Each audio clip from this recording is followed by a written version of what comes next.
NEC 215.2a defines service conductors as the conductors from the service point to the service equipment. NEC 210.3 defines feeders as the conductors between the service equipment and the distribution equipment. In a scenario where a service drop is located at one building, such as a motel, and power is required for another building, such as a bait shop, the conductors running from the service equipment in the first building to the second building are considered feeders.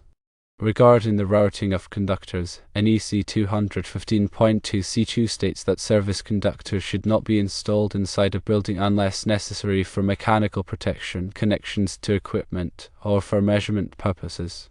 NEC 300.4 mandates that conductors be securely fastened in place.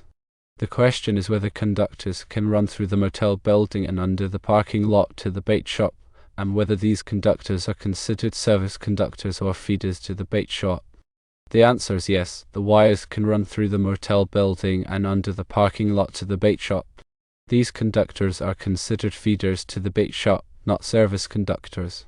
To elaborate, the service point is where the utility company's responsibility ends and the property owner's responsibility begins. The service conductors run from the service point to the service equipment, typically the main disconnect, located within the motel. Any conductors that extend from this service equipment to another building, like the bait shop, are classified as feeders. The NEC provides guidelines for situations where it's impractical to run wires around a building, allowing them to be installed inside the building under certain conditions. Specifically, exception 215.2c2 permits the installation of service conductors inside a building if it is required for necessary mechanical protection, connections to equipment, or for the purpose of measurement. However, for the situation at hand, it is not the service conductors that are run through the building, instead it is the feeders. Therefore, the more relevant considerations come from Article 300 and related sections that deal with wiring methods and materials. The NEC emphasizes the importance of securing conductors in place to prevent damage or accidental contact. This requirement is outlined in NEC 300.4, which states that conductors shall be securely fastened in place. This means that whether the conductors are run through the motel building or buried underground between the motel and the bait shop, they must be installed in a manner that prevents them from becoming loose or damaged over time. When running conductors through the motel building, they must be installed in an approved raceway or cable assembly that provides adequate physical protection. This could include EMT electrical metallic tubing, PVC polyvinyl chloride conduit, or another suitable wiring method recognized by the NEC. The choice of wiring method will depend on factors such as the building's construction, the environment, and the specific requirements of the installation. When burying conductors underground between the motel and the bait shop, they must be installed in accordance with NEC 300.5, which covers underground installations. This section specifies the minimum burial depths for different types of wiring methods and voltages. It also requires that the conductors be protected from physical damage by installing them in conduit or using direct burial rated cables. It's important to consider the potential for water accumulation in underground conduits. If water is likely to enter the conduit, the conductors must be suitable for wet locations, such as THWN or XHHW. Additionally, the conduit should be sealed at both ends to prevent water from entering and damaging the conductors. Furthermore, if the feeders are supplying power to a separate building, NEC 225 outside branch circuits and feeders comes into play. This section addresses requirements for disconnecting means, overcurrent protection, and grounding at the bait shop. A disconnecting means, typically a circuit breaker or switch, must be installed at the bait shop to allow the power to be shut off in case of an emergency or for maintenance purposes. The disconnecting means must be readily accessible and marked to indicate that it disconnects the power to the entire building. Overcurrent protection, such as fuses or circuit breakers, must be provided to protect the feeders from overloads and short circuits. The size of the overcurrent protection devices must be coordinated with the ampacity of the conductors to ensure that they are adequately protected. Grounding is essential for electrical safety and must be provided in accordance with NEC 250. This section outlines the requirements for grounding electrodes, grounding electrode conductors, and equipment grounding conductors. The grounding system must be properly installed and maintained to provide a low impedance path for fault current to return to the source, which helps to trip over current protection devices and prevent electrical shock hazards. In summary, when running feeders from a service equipment location in one building to another, firstly, ensure the conductors are classified correctly as feeders, not service conductors.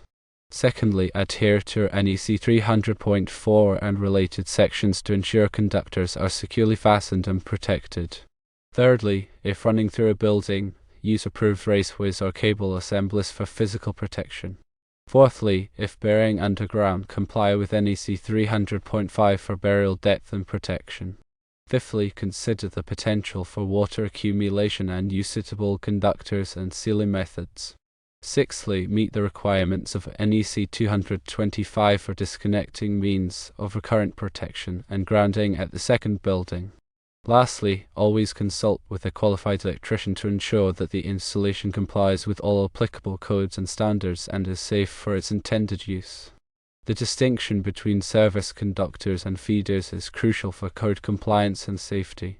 Service conductors, as defined by the NEC, carry power from the utility company's service point to the service equipment, usually the main disconnect, in a building.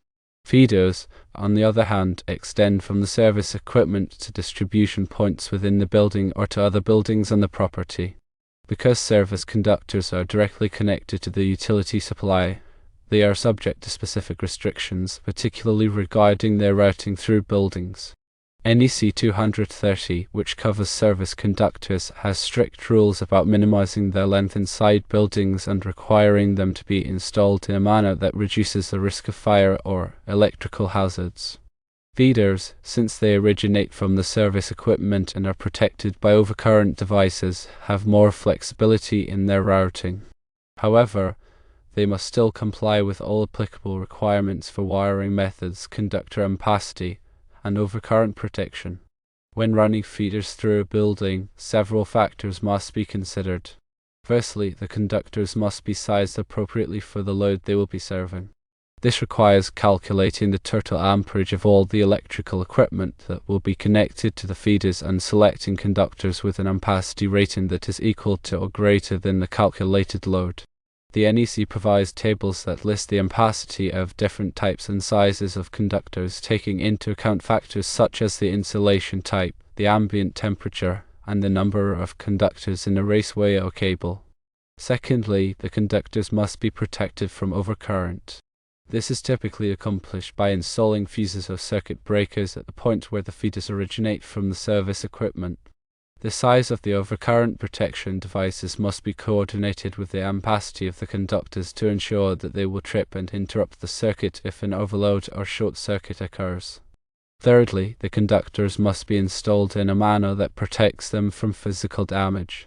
This can be achieved by installing them in rigid metal conduit, intermediate metal conduit, electrical metallic tubing, or other approved raceways. The type of raceway that is used will depend on the specific application and the level of protection that is required. For example, rigid metal conduit provides the highest level of protection and is often used in areas where the conductors are exposed to physical abuse or corrosive environments. Fourthly, the conductors must be properly supported and secured.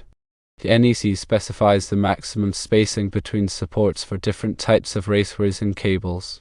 The supports must be designed to withstand the weight of the conductors and raceway and to prevent them from sagging or becoming damaged. Fifthly, the conductors must be properly grounded. Grounding provides a low impedance path for fault current to return to the source, which helps to trip over current protection devices and prevent electrical shock hazards. The NEC specifies the requirements for grounding electrodes, grounding electrode conductors, and equipment grounding conductors. When running feeders underground, additional considerations must be taken into account. Firstly, the conductors must be buried at the proper depth. The NEC specifies the minimum burial depths for different types of wiring methods and voltages. The burial depth is intended to protect the conductors from physical damage from digging, traffic, or other activities. Secondly, the conductors must be protected from moisture. Underground cables are typically rated for wet locations and have a waterproof outer jacket. However, it is still important to take precautions to prevent water from entering the cable or conduit. This can be achieved by sealing the ends of the cable or conduit and by using waterproof connectors. Thirdly, the conductors must be protected from corrosion. Underground cables are typically made of copper or aluminum, which can corrode over time if exposed to moisture and certain types of soil. To prevent corrosion, the cables can be coated with a protective layer of polyethylene or other corrosion-resistant material. In addition to the NEC requirements, local codes and regulations may also apply to electrical installations. It is important to check with the local building department or electrical inspector to ensure that the installation complies with all applicable requirements. When planning an electrical installation, it is always a good idea to consult with a qualified electrician. An electrician can help to assess the load requirements, select the appropriate wiring methods and materials, and ensure that the installation is done safely and in compliance with all applicable codes and regulations. In this specific scenario, since the conductors are running from the motel to the bait shop, they are considered feeders. They originate at the service equipment in the motel and supply power to the bait shop. This distinction is crucial because it affects the specific code requirements that apply to the installation. Since they are feeders, the conductors can be run through the motel building, provided that they are installed in accordance with the applicable requirements of the NEC. This includes ensuring that the conductors are properly sized, protected from overcurrent, installed in a suitable raceway or cable assembly, and properly supported and secured. If the conductors are buried underground between the motel and the bait shop, they must also comply with the requirements for underground installations, including the minimum burial depth and protection from moisture and corrosion. Furthermore, NEC 225 outside branch circuits and feeders provides additional requirements for feeders that run between buildings. This section covers topics such as disconnecting means, overcurrent protection, and grounding at the bait shop.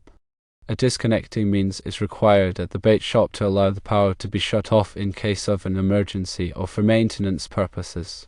The disconnecting means must be readily accessible and marked to indicate that it disconnects the power to the entire building.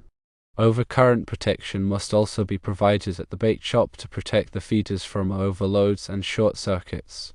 The size of the overcurrent protection devices must be coordinated with the ampacity of the conductors to ensure that they are adequately protected. Branding is essential for electrical safety and must be provided in accordance with NEC 250. This section outlines the requirements for grounding electrodes, grounding electrode conductors, and equipment grounding conductors. The grounding system must be properly installed and maintained to provide a low impedance path for fault current to return to the source, which helps to trip overcurrent protection devices and prevent electrical shock hazards. In conclusion, when running conductors from a service equipment location in one building to another, it is essential to correctly classify the conductors as feeders, not service conductors. This distinction affects the specific code requirements that apply to the installation. The conductors must be properly sized, protected from overcurrent, installed in a suitable raceway or cable assembly, and properly supported and secured. If the conductors are buried underground, they must also comply with the requirements for underground installations. Finally, NEC 225 provides additional requirements for feeders that run between buildings, including disconnecting means, overcurrent protection, and grounding at the second building. Always consult with a qualified electrician to ensure that the installation complies with all applicable codes as standards and is safe for its intended use.